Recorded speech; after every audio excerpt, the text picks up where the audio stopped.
இதை நேரடி அவர்கிட்ட போய் சொல்லுங்க பார்ப்போம். அவர் இருக்கும்போது வராது, இல்லை அவரை போய் சந்திக்க போறாங்க இல்லையா, டெல்லிக்கு போய் சந்திக்க போறாங்க. அந்த நேரத்தில் அவதூறு சாராக இருக்கிறீங்களே நீங்க, ஏன் அமித்ஷாவை இருக்க மாட்டீங்க, ஏன் கேட்க மாட்டாங்க அந்த மாதிரி. அப்போ மக்களை முட்டாளாக்குறதுக்காக இவங்க என்ன வேணா மேடையில பேசுவாங்க.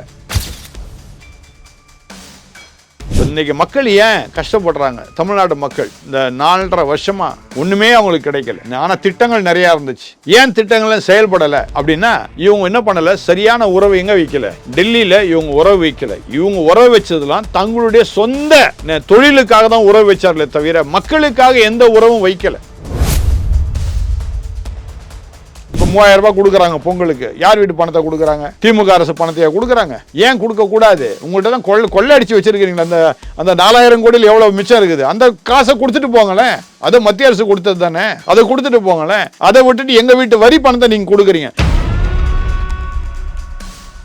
டாஸ்மாக ஒழிங்க நாங்க சொல்லிட்டு இருக்கிறோம். அவங்க என்ன சொன்னாங்க, 4.5 வருஷத்துக்கு முன்னாடி நாங்கள் படிப்படியாய் டாஸ்மாகை ஒழிப்போம்னு சொன்னாங்க அவங்க தேர்தல் அறிக்கையில. இப்ப என்ன சொல்றாங்க, நீ குடிடா, குடிச்ச அந்த பாட்டில் திரும்பி எங்கள்கிட்ட கொடுத்துரு. அப்படின்னா என்ன அர்த்தம்? குடி குடி குடி, நல்லா குடிச்சு சாவு, பாட்டில மட்டும் எங்கள்கிட்ட கொடுத்துட்டு வீட்டுல போய் நீ சாவு.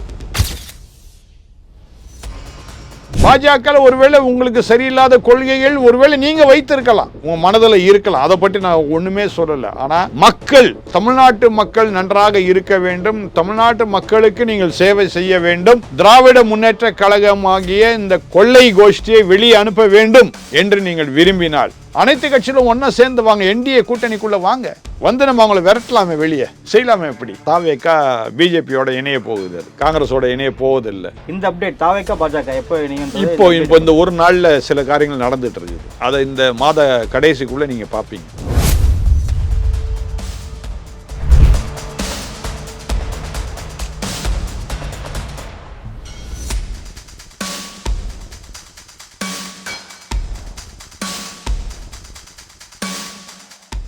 ரியல் ஒன் நேயர்களுக்கு வணக்கம்.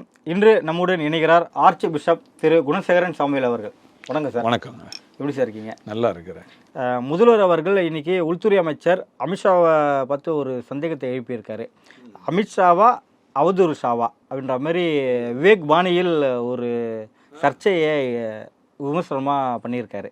எப்படி பார்க்குறீங்க சார்? அதாவது எனக்கு இதில் இவங்களாம் மக்களை முட்டாளாக்குறாங்கன்னு தான் எனக்கு தோணுது. இதை நேரடி அவர்கிட்ட போய் சொல்லுங்க பார்ப்போம். அவதூறு இருக்கும்போது இந்த விமர்சனம் வரல, அதுதான் சொல்கிறேன். இப்போ அவர் இருக்கும்போது வராது, இல்லை அவரை போய் சந்திக்க போகிறாங்க இல்லையா, டெல்லிக்கு போய் சந்திக்க போகிறாங்க. அந்த நேரத்தில் அவதூறு சாராக இருக்கிறீங்களே நீங்கள், ஏன் அமித்ஷாவை இருக்க மாட்டீங்க, ஏன் கேட்க மாட்டுறாங்க அந்த மாதிரி. அப்போது மக்களை முட்டாளாக்குறதுக்காக இவங்க என்ன வேணால் மேடையில் பேசுவாங்க இல்லையா. அப்போ மக்களும் இப்படி முட்டாளாக இருக்கிறாங்கன்னு எனக்கு வருத்தம். அதாவது இவங்களுடைய எல்லா தொழில் தொடர்பும் டெல்லி பாஜக கூட இருக்குது, சரிங்களா. பாஜகவில் இருக்கிற எல்லா தொழிலதிபரும் இவங்களோடு கூட டைப் பண்ணி தொழில் செய்துட்டு இருக்கிறாங்க. இவங்க தொழிலில் எந்த விதத்துலையும் இவங்க என்ன பண்ணலை, எதுலேயும் எங்கேயும் இவங்க அவதூறாக பண்ணிக்கல. அதுக்கு பதிலாக அவதூறு ஷாவான்னு கேட்டால் என்ன அர்த்தம், எனக்கு ஒன்றும் விளங்கலை. முதல் காரியம். ரெண்டாவது, இப்படி இவர் ஏன் இவ்வளோ கீழ்த்தரமாக ஒரு முதலமைச்சர் இப்படிப்பட்ட வார்த்தைகள்லாம் பயன்படுத்துகிறாருன்னு எனக்கும் ஒன்றும் விளங்கலை. இது துணை முதலமைச்சர் பயன்படுத்தினா கூட அவர் இப்போ தான் அரசியலுக்கு வந்திருக்கிறாரு, அதனால் தெரியாமல் பேசுகிறாரு, அரசியல் என்னன்னு தெரியாமல் பேசுகிறாருன்னு சொல்லி நான் ஒத்துக்கொள்வேன். ஆனால் அருமையான தளபதி ஸ்டாலின் அவர்கள் இன்றைக்கி நேற்று அரசியலில் இல்லை, எனக்கு தெரிஞ்ச நாள்லேருந்து அரசியலில் இருக்கிறாரு. அவ்வளோ நல்ல அரசியலில் நல்ல பக்குவம் அடைந்தவர். அவர் இந்த வார்த்தையை சொல்கிறாருன்னா எனக்கு பல சந்தேகம் மறுபடியும் வருது. எனக்கு அந்த காணொலியை பார்க்கணும் ஆசையாக இருக்குது. இப்போ நீங்கள் கேள்வி கேட்டீங்க, ஆனால் அந்த காணொலியை பார்க்கணும் ஆசையாக. ஏன்னா அதை கூட வாசித்தாரா, யாராலும் எழுதப்பட்ட காரியத்தை அப்படியே வாசித்தாரா? ஏன்னா அறியாமையில் சில காரியத்தை அவர் பேசுகிறார், யாரோ எழுதி கொடுத்து அவர் பாட்டுக்கு பேசிடுறாரு. அதனால் ஒருவேளை நீங்கள் கேட்பீங்க நான் ஸ்டாலின் சப்போர்ட் பண்ணுறேன் அப்படின்னு. ஏன்னா அந்த அளவுக்கு ஒரு நல்ல அரசியல் முதிர்ச்சியான ஒருவர் இப்படிப்பட்ட கொச்சையான வார்த்தையை ஏன் பேசுகின்றார் என்கின்ற ஒரு கேள்வி எனக்கு ரொம்ப உண்டாகுது. இல்லை, இதற்கான காரணத்தையும் அவரே சொல்லியிருக்காரு. என்ன காரணம்னா, அமித்ஷா அவர்கள் அண்மையில் திருச்சி வந்திருக்க போது இந்துக்களுக்கான உரிமைகள் தமிழ்நாட்டில் மறுக்கப்படுது இந்த வார்த்தையை வந்து அவர் சொன்னார். இதுக்கான விமர்சனம் தான் ஸ்டாலின் அவர்கள் சொல்லியிருக்காரு. ஆனால் ஒரு துளி அளவும் அப்படி இங்கே நடக்கிறது கிடையாது, இந்துக்களுக்கு ஆதரவாக தான் இங்கே நாங்கள் இருக்கிறோம் அப்படின்னு முதல்வர் அவர்கள் சொல்லியிருக்காரு. இல்லை, இப்போவே சமீபத்தில் நடந்த திருப்பரங்குன்றம் ஒன்று இருக்குது. அது முடிஞ்ச பிற்பாடு இப்போ கன்னியாகுமரியில் அந்த சுசீந்திரம் கோயில் தேர் திருவிழாவில் அருமையான இந்து அறநிலைத்துறை அமைச்சரே, அதாவது வேற ஏதாவது துறை அமைச்சர் பேசினா கூட ஒருவேளை கோயிலுக்கும் அவருக்கும் சம்மந்தம் இல்லை, அதனால ஒரு மாதிரி இழிவா மக்களை பேசிட்டாரு அப்படின்னு சொல்லலாம். அதுவும் கன்னியாகுமரி மக்களை போய் எங்க ஊர் மக்கள்லாம் ரொம்ப சொரணம் உள்ளவங்க, கொஞ்சம் யாராவது ஒரு வார்த்தை அப்படி விட்டுட்டாங்கன்னா பயங்கரமா அவங்களுக்கு கோபம் வரும். அப்படியேப்பட்ட ஆட்களை தகாத வார்த்தைகளை அந்த கோயில் உள்ளேயே கேட்டிருக்கிறாரு. ஆக இப்படிதான் இருக்குது திராவிட முன்னேற்ற கழக அரசு. இதுக்கு நம்ம பின்னாடிலாம் போவானா, எத்தனை கோயிலை இடித்தாங்க, எத்தனை கோயில்களுக்கெல்லாம் அவங்க எந்த விதமான காரியமும் செய்யலை, எந்தெந்த கோயிலில் கொள்ளை அடித்தாங்க இந்து அறநிலைத்துறை மூலமாக, அதெல்லாம் நான் சொல்ல வரல. இப்போ நான் சொல்ல வர ஒரே ஒரு காரியம், இந்துக்களுக்கு எதிராக எப்பொழுதும் செயல்படக்கூடிய திராவிட முன்னேற்ற கழகம் என்றைக்கு பாஜக இந்துக்களுக்கு எதிராக செய்துச்சு, ஒரு நாளும் பாஜக இந்துக்களுக்கு எப்பொழுதும் ஆதரவு தான், தொடர்ந்து ஆதரவு இருக்கும் என்று தான் நானும் சொல்றேன். இப்போ பாஜக எப்பொழுதும் இந்துக்களுக்கு தான் ஆதரவு, ஆனா இந்துக்களுக்கு தான் புரியாம என்ன பண்றாங்க, திராவிட முன்னேற்ற கழகம் பக்கம் போறாங்க. ஆனா இந்த இந்துக்களின் ஆதரவா இப்ப பிஜேபி இருக்குன்னு சொல்றீங்களா, இந்த ஆதரவை தான் முதல்வர் அவர்கள் என்ன சொல்றாங்க, இங்க கலவரத்தை தூண்டும் முயற்சியில் அமித்ஷா அவர்கள் விரும்புகிறார், எப்படிங்க தூண்டிவிட இருக்கிறார் அப்படின்னு தான் அவர் சொல்றாரு. எப்படிங்க ஒரு நீதி அரசர் சொல்றாரு, நீ தூண்ல தாராளமா என்ன பண்ணலாம், தீபம் ஏத்தலாம்னு சொல்றாரு. அப்போ நீதி அரசரை விட நீங்க பெரிய ஆளா முதலமைச்சர் என்கின்ற அடுத்த கேள்வி எனக்கு வருது. இந்த நீதி அரசரே இங்க விமர்சகலையா? அதான் அதான் சொல்றேன். அதாவது ஒரு சில காரியம்லாம் நான் எப்படி நான் இப்போ வெட்ட வெளியில கொண்டு வர்றது எனக்கு தெரியல. ஏன்னா ஏகப்பட்ட கோர்ட்டுடைய ஆர்டர்ஸ் இன்னைக்கு வரைக்கும் திராவிட முன்னேற்ற கழக ஆட்சியாளர்கள் செயல்படுத்தவே இல்லை, அப்படியே பெண்டிங்ல இருக்குது ஏகப்பட்ட இது. ஆனால் கைது செய்கிறதுக்கு மட்டும் உடனே போய் கைது செய்துடுறாங்க எல்லாரையும். அவர்கள் விரோதமாக யாரெல்லாம் பேசுகிறாங்க அவங்களெல்லாம் கைது பண்ணுறாங்க, அது மட்டும் கரெக்டாக செய்துறாங்க. அந்த கோர்ட் ஆர்டர் மட்டும் கரெக்டாக செய்கிறாங்க, மற்ற கோர்ட் ஆர்டர் அவங்க அவதூறு பண்ணுறாங்க. ஆக கோர்ட் அவதூறு வழக்கே இவங்க மேலே போட ஆரம்பித்தாலும் நிறைய இருக்குது. அப்படியேப்பட்ட இவர் எப்படி அமித்ஷா போய் அவதூறு ஷான்னு எப்படி இவர் சொல்லுவார்? இப்போ இவர் தான் கலவரத்தை தூண்டி விடுறான்னு எனக்கு தெரியுது. அதாவது பாஜக தொண்டர்கள் ஏன் அமைதியாக இருக்கிறாங்க, நீங்களும் அமைதியாக இருக்காதீங்க, நீங்கள் ஏதாவது கலவரம் பண்ணுங்க. அப்போ நீங்கள் கலவரம் பண்ணீங்கன்னா பார்த்தீங்களா பாஜக கலவரம் பண்ணுதுன்னு சொல்லி நீங்கள் சுட்டி காட்டுறதுக்காக எங்கள் வாயெல்லாம் நீங்கள் கிண்டுறீங்க அப்படி தான் நான் சொல்லணும். ஆனால் அருமையான பாஜக தொண்டர்கள் தயவுசெய்து அமைதியாக இருங்க, ஏன்னா இது தேர்தல் சமயம். இவர் நம்முடைய வாயை கிண்டி நம்ம ஏதாவது போராட்டத்துக்குள் குதிப்போம், அப்போ பாஜக பாருங்க இப்படி போராட்டம் பண்ணுதுன்னு இவர் நம்மளெல்லாம் தூண்டி விடுறாரு இந்த முதலமைச்சர். அதனால மறுபடியும் நான் சொல்றேன், அவரா சொன்னாரா அல்ல எழுதி வைக்கப்பட்டதா அப்படின்ற கேள்வி எனக்கு உண்டாகுது. அதிமுக கூட்டணி இங்கே ஜெயிச்சது அப்படின்னா அதிமுக இங்கே ஆட்சி செய்யாது, பாஜக தான் இங்கே ஆட்சி செய்வாங்க அப்படின்னு முதல்வர்கள் ஒரு காட்டமான விமர்சனத்தையும் சொல்லியிருக்காரு. ஒன்றும் இல்லைங்க, கொரோனா தான் உதாரணம். கொரோனா சமயத்தில் பார்த்தீங்கன்னா அந்த ஊசி போட்டாங்க இல்லையா, எல்லாருக்கும் தடுப்பூசி போட்டாங்க. தடுப்பூசியுடைய விலை பயங்கர அதிகம். அப்போது அந்த அதிகமான ஒரு தடுப்பு ஊசியை வாங்கணும்னா மாநில அரசுக்கிட்ட என்ன கிடையாது, அந்த அளவுக்கு பணம் கிடையாது. அப்போ அந்த நேரத்தில் உதவியது யார்? மத்திய அரசு. அது மட்டும் இல்லை, அருமையான பிரதமர் மோடி அவர்களுடைய அந்த ஆட்சியில் அந்த ஊசியை வெளிநாட்டிலிருந்து நாம் என்ன சொல்றது, இம்போர்ட் பண்றதை விட ஏற்றுமதி பண்ற அளவுக்கு இவங்களே அந்த மருந்தை தயாரிச்சாங்க. அந்த மருந்துகள் பயன்படுத்தப்பட்டது, அவைகள் மிக நன்றாக இருந்தது என்று சொல்லி ஒரு சான்றிதழும் உலக அளவிலே பெற்றார்கள். ஆக இந்த மாதிரி ஒரு வார்த்தை, அதாவது அண்ணா திராவிட முன்னேற்ற கழக ஆட்சி இருக்காது, பாஜக ஆட்சி இருக்கும் அப்படின்னு சொல்றத நான் வன்மையாக கண்டிக்கிறேன். காரணம் என்னன்னா, இப்போ இன்றைக்கி மக்கள் ஏன் கஷ்டப்படுறாங்க, தமிழ்நாடு மக்கள் இந்த 4.5 வருஷமாக ஒன்றுமே அவங்களுக்கு கிடைக்கல. ஆனால் திட்டங்கள் நிறையா இருந்துச்சு. ஏன் திட்டங்களும் செயல்படலை அப்படின்னா, இவங்க என்ன பண்ணலை, சரியான உறவு எங்கே வைக்கலை, டெல்லியில் இவங்க உறவு வைக்கலை. இவங்க உறவு வச்சதெல்லாம் தங்களுடைய சொந்த தொழிலுக்காக தான் உறவு வச்சார்களே தவிர மக்களுக்காக எந்த உறவும் வைக்கலை. மக்களுக்கு சேர வேண்டிய அநேக திட்டங்கள் மத்திய அரசில் இருக்குது. மத்திய அரசு மற்ற மாநிலங்களில் உள்ள எல்லா முதலமைச்சரும் எடுத்து அதை பயன்படுத்தும் போது திராவிட முன்னேற்ற கழகம் மட்டும் எடுத்து பயன்படுத்தலாம். ஆனால் அண்ணா திராவிட முன்னேற்ற கழகம் வரும் பொழுது நிச்சயமாக மக்களுக்கான சேவையில் மத்திய அரசு கிட்ட இருக்கின்ற எல்லா ப்ராஜெக்ட்ஸ் எல்லா திட்டங்களையும் கட்டாயம் தமிழ்நாட்டுக்கு கொடுப்பார்கள். ஆகவே தான் அவங்க 2 பேரும் ஒன்னா சேர்ந்து நான் சொல்றேன். இல்லைன்னா அண்ணா திராவிட முன்னேற்ற கழகம் கழட்டி விட்டுறலாம், திமுக போய் சேர்ந்துக்கிட்டோம், பாஜக கூட. நான் வேண்டான்னு சொல்லல. அப்படியா சேர்ந்து என்ன செய்யுங்க, மக்களுக்கு சேவை செய்யுங்கன்றேன். தமிழ்நாட்டில் பிரதான எதிர்கட்சின்றது அதிமுக தான். திமுக அதிமுகவை விமர்சனம் பண்ணதை குறைச்சி விட்டு நேரடியாக அதிக அளவில் பார்த்தீங்கன்னா பாஜகவை தான் இங்கே விமர்சனம் பண்ணிட்டு வராங்க. அதுவும் தொடர்ந்து அமித்ஷா, மோடி இந்த தலைமையை தான் விமர்சனம் பண்ணுறாங்க. இதுக்கான காரணம் என்ன? அதாவது சில காரியங்கள் என்ன பண்ணலை, இந்த 4.5 வருஷத்தில் இவங்க சில திட்டங்கள்லாம் கொடுத்தாங்க. சில திட்டங்களுக்கு அவங்க பணம் கொடுத்தாங்க, சில திட்டங்களுக்கு பணம் தரமாட்டான்னு சொல்லிட்டாங்க. அந்த கொடுக்கப்பட்ட பணத்தை கூட என்ன பண்ணல, இந்த 4000 கோடி, சும்மா ஒரு உதாரணத்துக்கு நான் சொல்கிறேன், இந்த 4000 கோடி வெள்ளத்துக்காக கொடுத்தது, அந்த வெள்ளத்துக்காக 4000 கோடி கொடுத்ததை வெறும் 100 கோடி தான் செலவு பண்ணாங்க. மிச்சம் 3900 கோடியை பாக்கெட்டில் போட்டாங்க. இது யாருக்கு தெரியும்? மத்திய அரசுக்கு தெரியும். ஆக இவங்க என்ன பண்ணுறாங்க, மத்திய அரசை விமர்சனம் பண்ணி எப்படியாவது அவங்கள்ட்ட பணத்தை, இது தேர்தல் சமயத்தில் பணம் வேணும் மக்களுக்கு கொடுக்குது. இப்போ 3000 ரூபாய் கொடுக்குறாங்க பொங்கலுக்கு, யார் வீட்டு பணத்தை கொடுக்குறாங்க?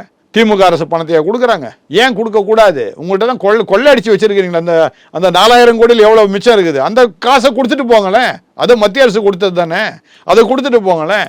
அதை விட்டுட்டு எங்கள் வீட்டு வரி பணத்தை நீங்கள் கொடுக்குறீங்க. இப்போ நான் வரும்போது ஒரு காணொலி பார்த்தேங்க. அவ்வளோ வரி பணத்தை மிச்சப்படுத்தி 3000 ரூபா தானே தராரு சார், எல்லாருக்கும் 5000 ரூபா தரணும்னு சொல்லியிருந்தாரு. இப்போ 3 ரூபா தான் தராரு. அதான் சொல்கிறேன், அது மிச்சப்படுத்திருக்காரு. அதுல மிச்சப்படுத்தலைங்க. அதாவது 3000 ரூபாய் தருவேன்னு சொல்லிட்டு, இப்போ அதில் இன்னொரு விஷயம் நான் சொல்ல வரேன். இப்போ நான் ஒரு காணொலி பார்த்தேங்க, டாஸ்மாக் கடையில் என்ன பண்ணுறாங்களா, அந்த பாட்டிலை தூக்கி ஏன்டா போடுறீங்க, ரீயூஸ் பண்ண சொல்கிறேன், அதை திருப்பி எங்கள்கிட்ட கொடுத்துட்டீங்க 10 ரூபா தரேன்றான். எவ்வளோ கேடு கட்டத்தனமாக இருக்குது. டாஸ்மாக ஒழிங்க நாங்கள் சொல்லிட்டு இருக்கிறோம். அவங்க என்ன சொன்னாங்க, 4.5 வருஷத்துக்கு முன்னாடி நாங்கள் படிப்படியாய் டாஸ்மாகை ஒழிப்போம்னு சொன்னாங்க அவங்க தேர்தல் அறிக்கையில். இப்போ என்ன சொல்கிறாங்க, நீ குடிடா, குடிச்சு அந்த பாட்டில் திரும்பி எங்கள்கிட்ட கொடுத்துரு. அப்படின்னா என்ன அர்த்தம்? குடி குடி குடி, நல்லா குடிச்சு சாவு, பாட்டிலை மட்டும் எங்கள்கிட்ட கொடுத்துட்டு வீட்டில் போய் நீ சாவு. என்னங்க இது அநியாயம்? மக்களுக்கு ஏன் அறிவு வரல? ஆனால் இந்த முறை மறுபடியும் திராவிட முன்னேற்ற கழகத்துக்கு ஒருவேளை அவங்க 1000 சொல்லுவாங்க, அண்ணா திராவிட முன்னேற்ற கழகம் ஆட்சி செய்யாது அப்படிலாம் சொல்லலாம். இதெல்லாம் அவங்களுக்கு தெரியும். இந்த அண்ணா திராவிட முன்னேற்ற கழகம் வந்துட்டா இனிமே எடப்பாடி அவர்கள் இவர்களை சும்மா விட மாட்டார்.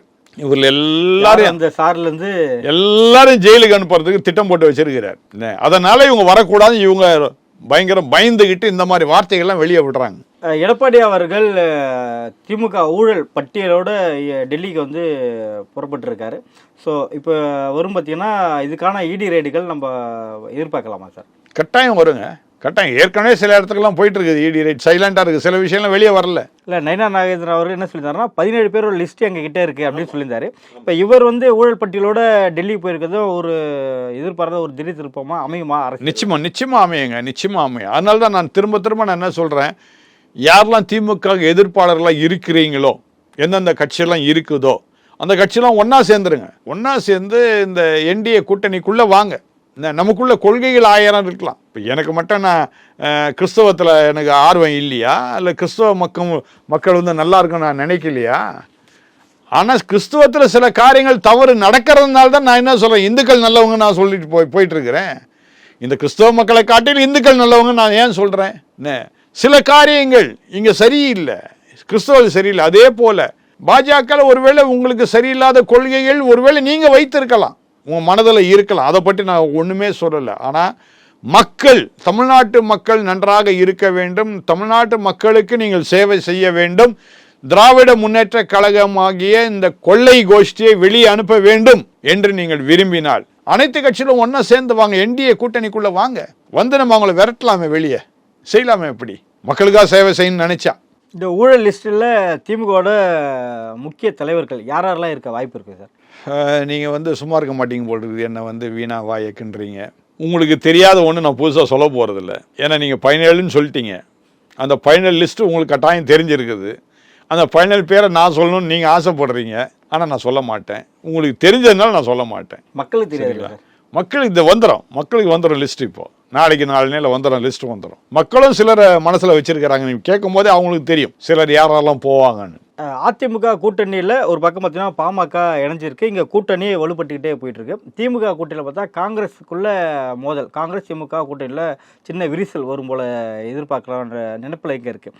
காரணம் பிரவீன் சக்கரவர்த்தியோட ஒரு ஸ்டேட்மெண்ட். ஸோ 2 நிகழ்வையும் எப்படி பார்க்குறீங்க சார்? இப்போ ஆக்சுவலாக கடந்த பேட்டியில் நான் சொல்லும்போது காங்கிரஸ் தாவேக்காவோட இணைஞ்சிரும் அப்படின்னு சொல்லி நான் சொன்னேன். ஆனால் இப்போ நான் என்ன சொல்ல வரேன்னா, தாவேக்கா பிஜேபியோட இணைய போகுது, காங்கிரஸோட இணைய போவதில்லை. அதனால வேறு வழி. எப்போ வந்து சார் எதுங்க இந்த அப்டேட்? தாவேக்கா பாஜக எப்போ இப்போ இந்த ஒரு நாளில் சில காரியங்கள் நடந்துட்டு இருக்குது. அதை இந்த மாத கடைசிக்குள்ளே நீங்கள் பார்ப்பீங்க என்னென்ன நடக்குதுன்னு. ஏன்னா இப்போது அருமையான நம்ம ஜோசப் விஜய் கொஞ்சம் மனம் மாறி இருக்கிறார். புரிதல் வந்திருக்கு. இந்த கொள்கை அளவில் நம்ம ஒரு பாஜக வெறுத்தாலும் நியூ இயருக்கு பிறகு இல்லை கிறிஸ்மஸ் நியூ இயருக்கு பிற்பாடு இந்த காரியம்லாம் நடந்திருக்கு. கிறிஸ்மஸ்லாம் கிடையாது, குட்டி ஸ்டோரி சொன்னதுக்கு அப்புறம் அதெல்லாம் கிடையாது. நியூ இயருக்கு பிற்பாடு சில காரியங்கள் கொஞ்சம் மாறுதல் இருக்கு. சிபிஐன்றது நீங்க சொல்றது சம்மன், அதனாலயா அப்படி சிபிஐல நீங்க சொல்றது. அதாவது நானே 2-3 பேட்டிகளில் என்ன சொன்னேன், தம்பி விஜய் நீ கொள்கை ரீதியெல்லாம் இருக்க வேண்டாம், மக்களுக்கு சேவை செய்யணும், திமுக ஒழிக்கணும், நீ தயவுசெய்து பிஜேபி பத்தில் வந்துடாதான் நல்லது அப்படின்னு நான் சொன்னேன். ஒருவேளை இந்த கருத்துக்கள் எல்லாம் அவர் ஏற்றுக்கொண்டு இருக்கின்றார் என்று சொல்லி நான் திட்டமாக நம்புகின்றேன். ஏன்னா எனக்கு அங்கேருந்து வந்த சில காரியங்கள், சொல்லப்பட்ட காரியங்கள், அவர் கொஞ்சம் மனம் திரும்பி இருக்கிறாரு. யாரை சந்திச்சார்? ஏதோ ஒரு அதில் இருக்கா சார்? யாரையும் சந்திச்சதுக்கு அப்புறம் தான் இது இல்லை அதெல்லாம் இப்போ வெளியே நான் சொல்லக்கூடாது.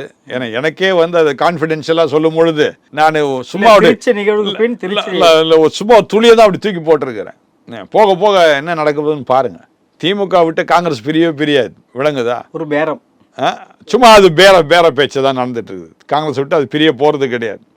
ஏன்னா காங்கிரஸுக்கு எங்கே போனாலும் அவங்க கேட்குற சீட்டு யாரும் தரமாட்டாங்க. அதை அவங்க புரிந்து கொண்டார்கள். அதனால் இருக்கிற இடத்துல இருப்போம் அப்படின்ற மாதிரி அவங்க முடிவு பண்ணிட்டாங்க. அது பறக்கிறத தக்க வைக்க முடியாது, இருக்கிறத தக்க வச்சுக்கோன்ற மாதிரி கதை போயிட்டுருக்குது. அதனால் இப்போது ஒரு ஸ்ட்ராங்கான கூட்டணி அமைந்து கொண்டு இருக்கின்றது என்டிஏ கூட்டணிக்குள்ளே. அதனால தான் அந்த நீங்கள் சொன்ன மாதிரி பாட்டாளி மக்கள் கட்சி, அன்புமணி ராமதாஸ், திரு ராமதாஸ், இவங்களுக்கெல்லாம் இந்த அரசியல் கொஞ்சம் நல்லா புரிந்து கொண்டவர்கள், தெரிந்தவர்கள். அதனால் அவங்களாம் கொஞ்சம் இப்போ இந்த பக்கம் வர ஆரம்பிச்சிட்டாங்க. காங்கிரஸும் வேணால் பிஜேபியில் சேர்ந்துட்டா தமிழ்நாட்டில் கொஞ்சம் ஏதோ உங்களுக்கு சீட்டு கிடைக்கும், இல்லைன்னா அதுவும் கஷ்டம்தான். திமுகவோட இந்த பாஜக கடுமையான விமர்சனம் அது 2026 எலெக்ஷனுக்கு எந்த அளவுக்கு அவங்களுக்கு கை கொடுக்கும்? அதாவது திமுக விமர்சனம்லாம் பார்த்தீங்கன்னா இல்லை மக்கள் மத்தியில் போய் ரீச் ஆகிற அளவுக்கு ஒரு எடுபடுமா சார்? ஓட்டு மாற்றி போகிற அளவுக்கு ரீச் ஆகுமா ரீச் ஆகாதான்றது அப்புறம் கதை. அன்னைக்கு இருந்த மக்கள் வேற, இன்னைக்கு இருக்கிற மக்கள் வேற. அன்னைக்கு ஊடகங்கள் கிடையாது, உங்களை போல சேனல் எடுத்து சொல்றதுக்கு ஆட்கள் இல்லை. இன்னைக்கு ஒவ்வொரு சேனலும் திராவிட முன்னேற்ற கழகத்தை எப்படி பேசிட்டு இருக்கிறாங்கன்னு சொல்லி மக்கள் பார்த்துட்டு தான் இருக்கிறாங்க. அதனால இந்த திமுகவில் இருக்கிற ஐடி விங் அவங்க என்ன பண்ணுறாங்க, அவங்க சைடில் இருக்கிறதெல்லாம் அவங்க சொல்லிகிட்டே இருக்கிறாங்க, மக்களை எப்படியா கவரணும் அப்படின்னு சொல்லி அவங்க நினைக்கிறாங்க. ஆனால் அதுக்கு நிச்சயமாக அவர்கள் முயற்சிக்கின்ற இந்த காரியங்கள் 2021 நடந்த அன்னைக்கு இருந்த ஊடகங்கள் இந்த அளவுக்கு கிடையாது, 2021 இந்த அளவுக்கு கிடையாது. ஆனால் அதுக்கு பிற்பாடு வந்த ஊடகங்கள் அதிகமாக கடந்த ஒரு 4 வருஷமாகவே எல்லா ஊடகங்களும் திராவிட முன்னேற்ற கழகத்துக்கு எதிர்ப்பாளர்கள் தாங்க இருந்தாங்களோ, ஆதரவாக இல்லை. அப்படியே எண்ணிடலாம், நீங்கள் 1, 2 அப்படின்னு எண்ணிடலாம், எதெல்லாம் அவங்களுக்கு ஆதரவாக இருந்தது அப்படின்னு சொல்லி நம்ம எண்ணி பார்த்துடலாம், அப்படி தான் சொல்ல முடியும். அதனால் மக்களும் ஒன்றும் அவங்கள திசை திருப்பி அவங்கள நம்ம திமுக பக்கமாக கொண்டு போக முடியாது. மக்கள் அவதிப்பட்டு இருக்கிறாங்க. நீங்கள் சொன்ன மாதிரி 5000 கொடுக்குறேன்னு சொல்லிட்டு 3000 கொடுத்துட்டாங்க. போன வருஷம் பொங்கலுக்கு ஒன்றுமே தரல, அதுக்கு முந்தின வருஷம் 1000 ரூபாய் கொடுத்தாங்கன்னு நினைக்கிறேன். அதுக்கு தான் 3000 தரல சார். 3000 கொடுத்தா 3000 வச்சு என்ன பண்ணுறது? 5000 கொடுத்தீங்களா, 5 வருஷம் ஆட்சி செய்திருக்கீங்கள, மக்களால் தான் நீங்கள் ஆட்சி செய்தீங்க, மக்கள் தானே தேர்ந்தெடுத்தாங்க, உங்களுக்கு 5 வருஷம் உட்கார வச்சாங்க. அப்போ 5000 கொடுக்க வேணாமா மக்களுக்கு? சொல்லுங்க. 2.0 தருவோம் அப்படின்ட்டு 2.0 திராவிட மாடல் 2.0 தரலான்னு சொல்லிட்டு ஒரு சஸ்பென்ஸோட இருக்காங்களா அந்த திட்டங்கள்? அதான் இது இவங்க திட்டங்கள் எதுதான் சொல்லலை. இவங்க 1000 சொல்லுவாங்க, ஆனால் எதுவுமே செய்ய போறது இல்லை. அதனால மக்களை நல்லா புரிஞ்சு வச்சிருக்கிறேன். அதனால மக்களை பார்த்து நான் சொல்லிட்டே இருக்கிறேன், உங்க வரி பணத்தை போய் வாங்கிக்கோங்க, 3000 விட்டுறாதீங்க, உங்களுக்கு வேண்டியதை நீங்கள் வாங்கிக்கிடுங்க, உங்கள் காசு அது. ஒன்று அவங்க பாக்கெட்டில் அவங்க கொடுக்கல, உங்கள் காசை நீங்கள் இப்போ வாங்கிக்கிடுங்கன்றேன் நான். நடப்பு அரசியல் குறித்து பல்வேறு கருத்துக்களை மிக்க நன்றி சார். ரொம்ப நன்றிங்க.